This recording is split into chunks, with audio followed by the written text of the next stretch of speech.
What's up, my beautiful people? Welcome back to Tynion Reads Comics. I had actually somebody DM me, not through YouTube, but they actually DM me and asked me why I call myself Tynion Reads Comics. Demon was a nickname I had way back in the day, back in like 2008, 2000, between like 2005 to 2008.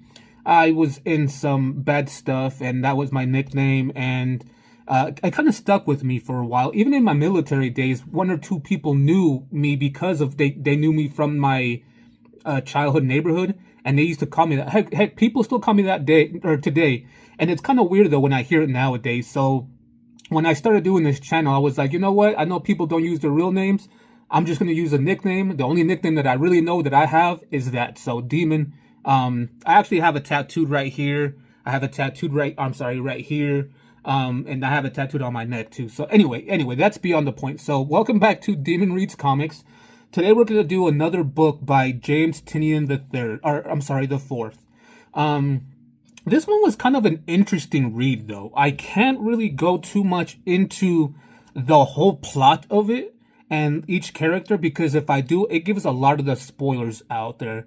And so I'm going to try to do my best as I can to talk about the story in itself without trying to give too much of the story per se. So today we're going to talk about The Nice House on the Lake. Before I go any further though, this is one of the first ones that I've done that has kind of like I don't know what you call these, like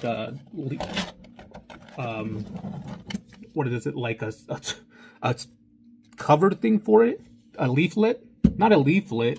Anyway, so it has one of those. So anyway, The Nice House on the Lake, Deluxe edition. It's kind of like an omnibus almost, because it has the entire series on it. It's actually a DC Black Label. So I don't know if you guys know what that means. Like before DC, I think there's something between Vertigo. I think Vertigo got shut down and it turned into Black Label, something like that. I don't really know too much about publishers. Heck, I'm barely starting to know about authors. So forgive me if I don't know about that. But anyway, so this is by James Tynion the fourth. Let me get. Yeah, okay, so the writer, James Tynion IV, artist, Alvaro Martinez Bueno, colorist is Jordi Belair, letterer is And World Design, and let's see, series and collection cover artist, Alvaro Martinez Bueno. That's actually pretty cool that it actually gives that. And so it is sewn binding.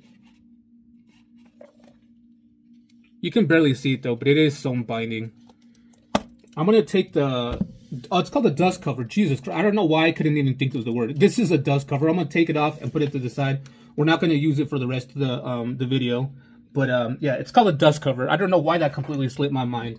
But yeah, as you guys can see here, there is labels here. I will talk about these, or not labels, symbols. I will talk about those symbols here in a little bit once I crack open the book. But this is what the book looks like underneath the dust jacket. And there you go. It's like the world on fire in the background, and there's a reason for that. So let's go ahead and crack this open.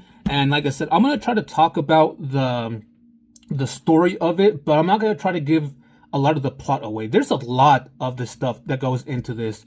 This kind of took me a while to read, because like after I got done reading like a section, I kind of had to go back and read it again to be like, okay, to make sure that I got it. So let's go ahead and crack this open and talk about the story a little bit. All right, guys, so here it is. The Nice House on the Lake, Deluxe Edition, hardcover. Now, what is the story about this? Like I said, this is kind of a very, I don't want to say complicated, but it's really... It goes into depth a lot, and I really enjoy that, actually. Like I said, I had to go back and read it a few times. Not when I say read it a few times, like I got done reading the section, and I kind of had to go back and read it again just to make sure I got what they were talking about and what was going on. These symbols, okay, so in a nutshell, before I go into, start flipping through the pages, there's this girl. Her name is Ryan. It starts off with her, I'm going to keep my finger right here. or I can just do it with this one too. It starts off with her kind of,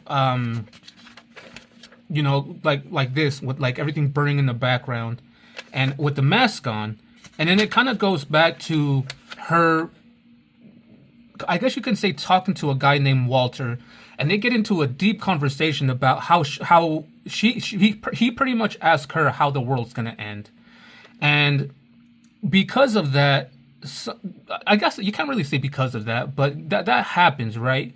And so one day, Walter pretty much asks everybody of his friends to go to a nice house on the lake. Hence the title of the book, right? And everybody decides to go, actually. Everybody decides to go to that nice house on the lake. All of his friends, at least. All of his friends, it's kind of weird because all of his friends are two different types of friends. There's friends that he had from high school and friends that he had from college. Each one of those friends has a name. But what I mean by that is, like, for example, Nora. Nora Jacobs is 34 years old, female. She's the high school friend, but she's the writer. And she, what's his name? Walter gave her a symbol. Not only did he give her a symbol, but, gave her like a name, the writer. He also gave her a symbol. He actually does that with everybody in here. So he actually gave Ryan a symbol. She's called the artist. And like I said, you got the writer. You got, I'm going to kind of flip through. You got the reporter, the scientist, the accountant, the acupuncturist. You got a whole bunch of people in this book. There is quite a lot of people in this book that you actually read. They're kind of like who they are. If they're from, like this one's a high school friend. If they're a college friend. Now, like I said, there's two groups when it comes to this, these group of people that are with Walter at his house at the lake, right? But the thing is, Ryan is there too, but Ryan doesn't really fit in with the high school group or with the college group. She's just kind of there. And one day, one night at the house at the lake, everybody's having a good time.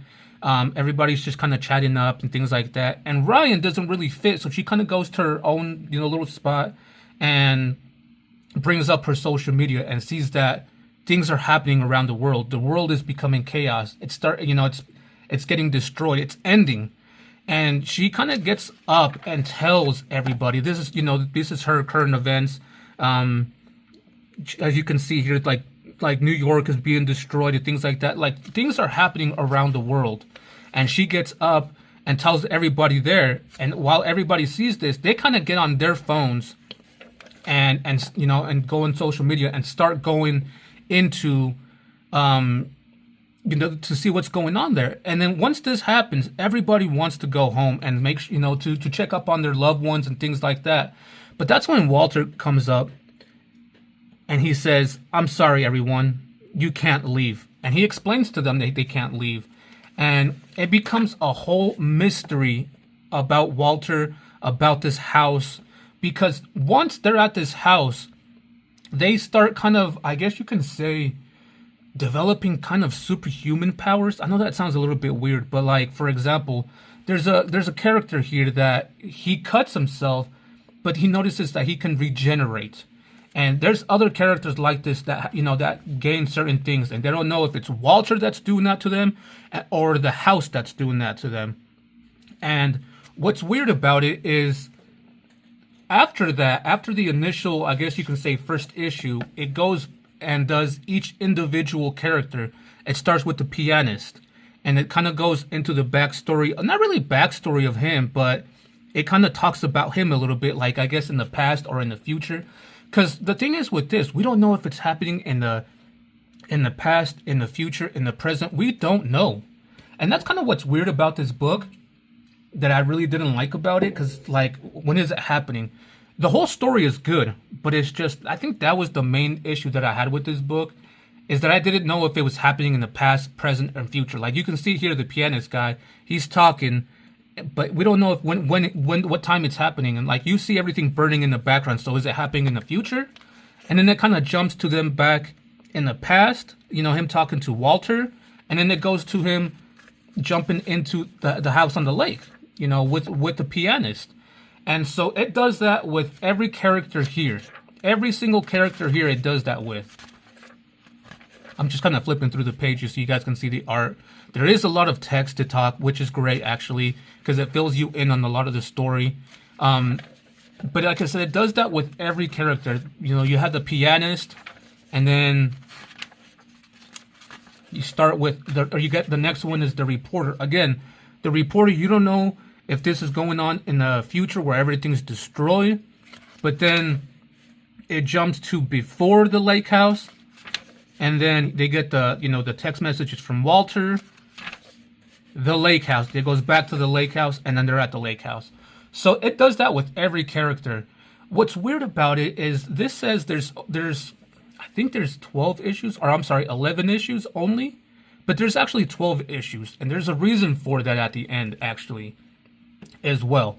So that's pretty much what's happening here. I don't want to give much more away, because the more I talk about it, the more it's going to give spoilers and plot points away that I don't want to give away, because this is such an interesting read. I had issues with it, though. I had a lot of issues with it in the reading in itself, because, for example, I'm gonna flip through through the comedian now.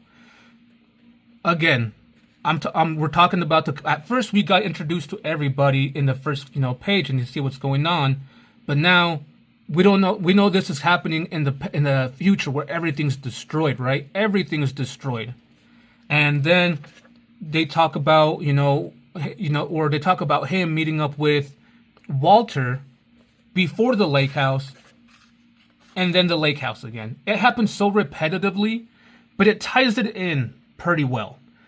But it gets very repetitive with each character as it goes by. It does tie it in, though, perfectly. It just becomes very repetitive, and I think that's what I didn't like about this book. The art is great, I'm not going to lie. I mean, as you can see here, they're at day 27 at being at the lake house. But it's just like, it gets kind of religious to a certain aspects, which I don't mind, People think that they're in heaven now, living their life there because, everything, the world got destroyed, but they're still living. So they think this is kind of like a Garden of Eden for them to live. But it's just, I don't know what to call this. Like, I don't know if it's like a horror mystery, a religious type of thing, like a witchcraft. I don't know. It's like, that's what kind of kept me like interested in it. Like, what is it? What's going on? Is it the house? Is it Walter? Do we find that at the end? I'm not going to spoil that for you guys. I'm going to leave that for you guys. But these questions were always in the back of my mind, always when I was reading this. And do they get answered eventually? Yeah, most of them, if not all, get answered. And it kind of wraps it up nicely. Here's the scientist now. Like I said, you can see what's going on in the background. It's in the future where the Earth or the world is kind of destroyed. And then it talks about him, being with Walter, how they know each other. And then, sure enough, at the lake house. Like I said, it gets really repetitive. And just so you guys know, I'm not, I know I've talked about that already a few times. Here's the symbols, by the way. You start knowing about the symbols. The comedian, the accountant, the pianist, the doctor, the consultant, the scientist, the acupuncture, the reporter, the writer, the artist. Why did he take us? Why them? Why Ryan, the artist? Because she's not in the group of the college friends or the group of high school friends. It's a very interesting read. As you guys can see here, the art is beautiful. I gotta give it up to James Tynion. He's such an amazing writer, and this art, I know I mentioned before, I'm getting barely into like the authors and writers, so I don't know who is who that much. I enjoy the books. I would have got this book and said this book, the writing, the art is all by James Tynion, but it's not. It's really not. Hold on, I'm gonna put my hand there. The writing, only the writing. I'm sorry, I went too far. Right there. The writing and only the writing is by James Tynion IV. So everything that you're reading is by James Tynion. Of course, the writing is by him, and he actually has the direction of what he wants to put in the panels, because if you're writing something, you want something happening in the panels, right? But the art and the I guess you can say the artist is Alvaro Martino's Bueno. He's the one that drew everything up, right? And then after he drew everything up with pencil and, I guess you can say marker or whatever, then you go back to Jordi Belair. They went back and put in the color to make it look like this. So in a nutshell, 3 people worked on this, I guess you can say, section per each page. You got James Tynion writing everything out, telling them what they want. Then you got, Jesus, I already forgot his name. Then you got Alvaro Martinez drawing everything out for James to make sure it's what he wanted. Once he got done with what he was writing or drawing, and it got approved by James, then they got Jordi to pretty much come in and do the coloring of it, which I find very interesting because I didn't know that's how it worked. I know I cracked open these books. Now I knew this is how it worked, when I started doing the YouTube channel. But for those that didn't know, that's why I'm explaining this. Before I started my YouTube channel, I didn't know that's how it worked. I thought James Tynion, the writer, he did this whole book. That was him. But no, this is this takes a lot of people to actually write and make an actual comic, a book, and things like that. So you got to give it up to not just the writers, but the letterers, the colorists, the sketchers, things like that. And again, here's the painter, with the world being destroyed. And then him talking to Walter, and then at the lake. So, like I said, that's pretty much what I want to talk about in this. I don't want to give too much more. There is something that happens at the very, very end, which I don't want to spoil, so hold on.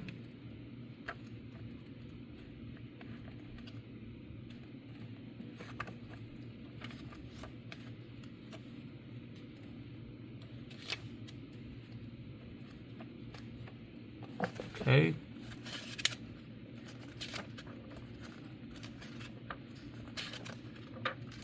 Okay, that was it right there. Hopefully you guys didn't catch that. But these next few is pretty much the variant cover gallery, which I think is freaking amazing. These variant cover arts are just awesome. I like this one actually. It kind of reminds me of a different comic. I'm not going to spoil it, but for you guys know what I'm talking about, that's what it reminds me of.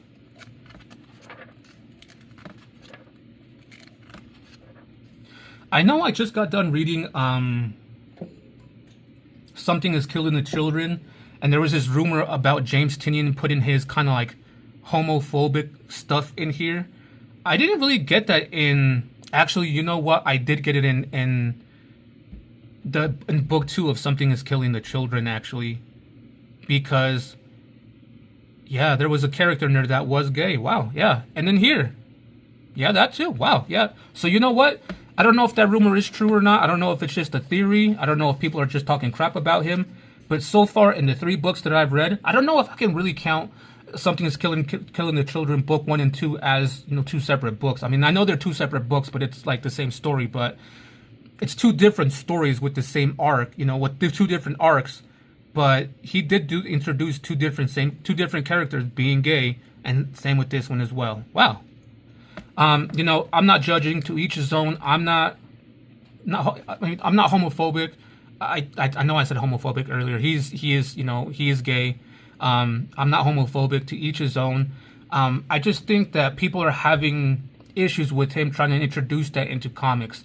Like, not everything that he writes about has to do with one person that's gay or not. I get that. But I mean, if he's the one that's writing it, to each his own. It's his style. Like, you're the one that's wanting to read his stuff. If nobody would have mentioned that to me and I didn't see it, I probably would have never picked up on it. I would have just been like, all right, cool. Because when I read the 2nd book of Something is Killing the Children, it completely just crossed my mind. I was like, all right, whatever, until I thought about it right now. But anyway, yeah, these are still the cover arts, the variant cover arts. This is actually cool. I like this. These symbols are just freaking amazing.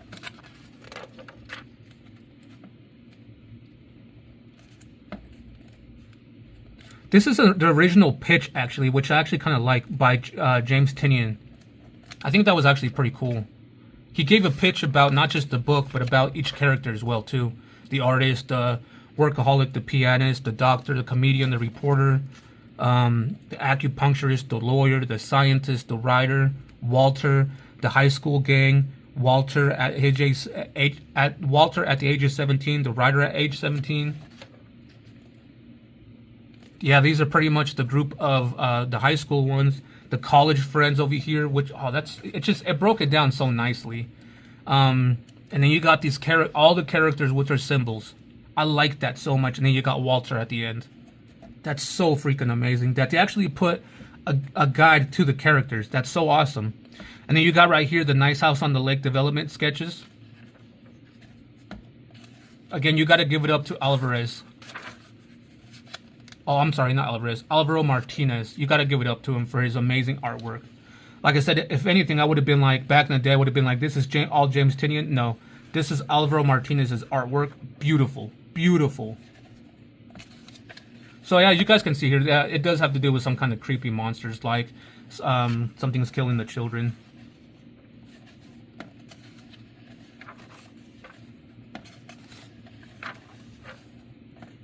This is what was interesting to me. This part right here was so interesting to me. The house that Walter built, you got the entire layout of the house on the lake. That was so interesting to me. Now, I do want to let you guys know before I cover or close this out. See, it's still showing like the build of it, the layout. That this was not just I mean, yeah, they finished this kind of nicely, and at the end they kind of left it open-ended. And now that they actually finished this book, they actually did do another one. So I know this book is called Nice House on the Lake. I think there's a new series called Nice House by the Sea or On the Sea. I'll look it up on my phone right now when I start doing what I give a rating for this book. But let's go ahead and do a rating for this and see what you guys think. Alrighty, guys. So the Nice House on the Lake. What do I give this as an overall rating? The art was beautiful, absolutely beautiful. The writing of it was also very amazing to read. It kept you in, it explained a lot of things. The end was a little open-ended, a little too open-ended for me, because we know it's going to continue, but how is it going to continue, you know?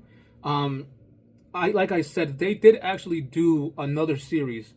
You would think that they would do a Nice House on the Lake too, considering the way this ended. But instead of doing that, instead of doing the Nice House on the Lake 2, or a sequel, they did the Nice House by the Sea, which is a little bit different. It has to do with a different character. I don't know if Walter's in it, but it's a little bit different. So I don't know if I'm going to pick that up just yet, or if I want to leave it like this and just, you know, make up my own assumptions and things to, like, you know, think about what happens next.